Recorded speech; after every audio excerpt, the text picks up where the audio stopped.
warahmatullahi wabarakatuh. Shalom, Om Swastiastu, salam kebajikan, salam budaya, salam Pancasila, Rahayu.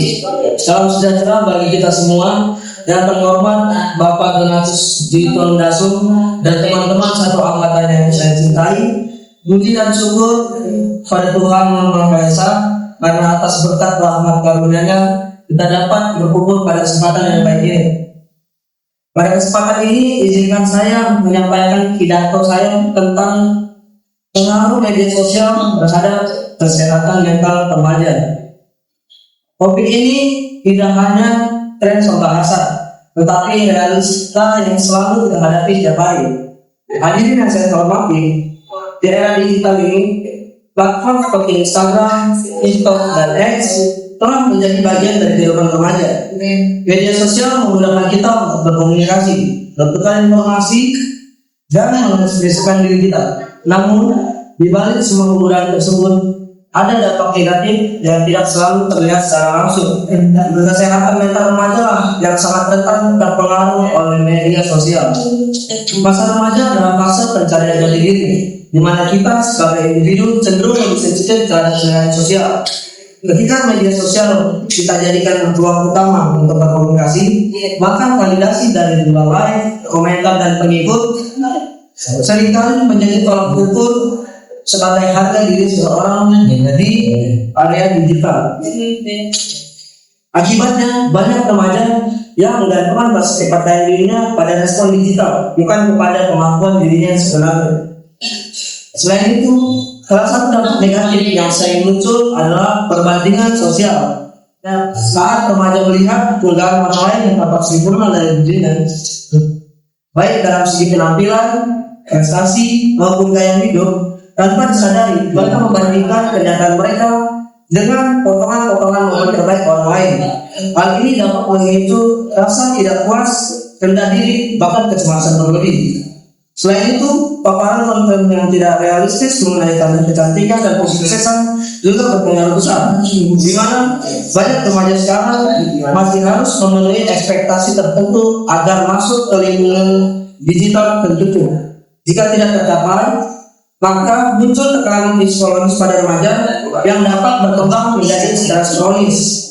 Jika dalam jangka panjang kalian masih terlanjur, maka kondisi ini dapat berpotensi mengganggu stabilitas emosi dan konsentrasi belajar remaja. Hadirin yang saya hormati, fenomena lain yang tidak kalah serius adalah cyberbullying. Kita semua pasti sudah mendengar kata tersebut, di mana komentar negatif, ejekan, hingga penyebaran informasi palsu dapat tersebar dengan cepat dan sulit dikendalikan. Berbeda dengan perundungan secara langsung, cyberbullying dapat terjadi selama 24 jam dan juga tanpa batas ruang. Dampaknya terhadap kesehatan mental remaja juga sangat mendalam, mulai dari rasa malu, depresi, hingga sosial. Dan inilah hal yang memicu di mana remaja tidak mau keluar dari rumah karena takut untuk bersosialisasi dengan yang lainnya. Penggunaan media sosial yang berlebihan juga dapat menyebabkan kecanduan. Remaja seringkali merasa ketika tidak menggunakan gawai atau memeriksa notifikasi atau tidak terhubung ke internet, mereka merasa gelisah. Waktu yang seharusnya digunakan untuk berkomunikasi secara langsung, belajar maupun beristirahat justru tersita oleh layar gawai.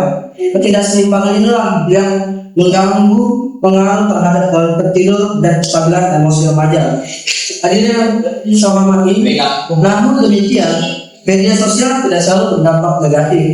Jika digunakan secara bijak, platform digital dapat menjadi sarana edukasi, kreativitas, dan lingkungan sosial. Banyak komunitas positif yang terbentuk untuk saling berbagi pengalaman dan memberikan motivasi. Semuanya kuncinya terletak pada literasi digital dan pengendalian diri. Remaja perlu memahami bahwa tidak semua yang ada di media sosial merupakan cerminan dari kenyataan. Mereka juga harus membatasi waktu penggunaan dan memilih konten yang sehat secara mental. Pendidikan mengenai kesehatan mental menjadi sangat penting agar remaja mampu mengenali tanda awal stres. Selain itu, peran orang tua dan guru juga sangat berpengaruh. Meskipun remaja, bukan berarti kita terlepas dari peran orang tua. Pendampingan yang terbuka dan komunikatif akan membantu remaja merasa aman untuk berbagi pengalaman. Ahli-ahli melarang secara mutlak. Pendekatan yang lebih efektif adalah memberikan pengalaman dan contoh penggunaan media sosial yang bertanggung jawab. Sekolah sebagai lingkungan pendidikan formal juga memiliki tanggung jawab untuk menciptakan program yang mendukung kesehatan mental. Seminar, diskusi, dan konseling dapat menjadi langkah preventif yang efektif. Ketika kesehatan mental diperhatikan sejak dini, remaja akan lebih siap menghadapi tekanan sosial ke depannya.